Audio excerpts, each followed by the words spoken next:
far as we know, Yeah. okay, the Jews who came to Barbados from 1628 onwards did not become involved in the importation of slaves.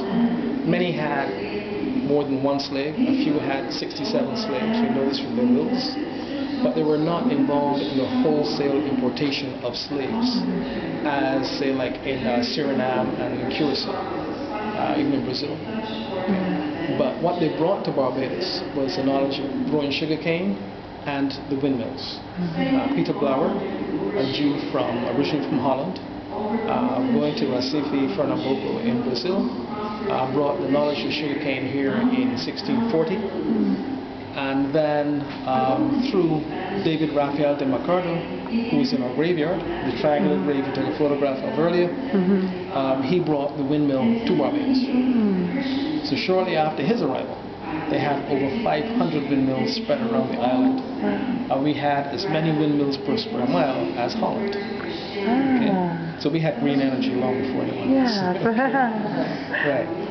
Last year, Michael Stoner, the archaeologist,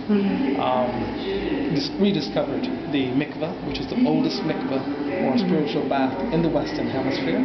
Western Hemisphere being in the New World. And that had been covered for over 100 years. We don't know why, but it was just covered up with a whole load of rubble.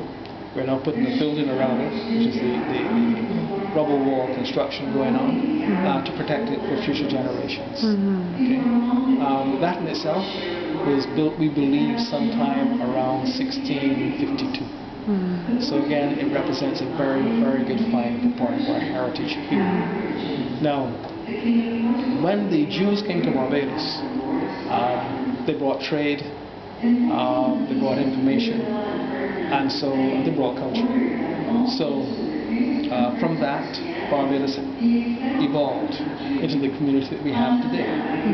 Many Jews became involved with the local island's population, and so you find that there are quite a few Barbadians who have Jewish roots, both black and white.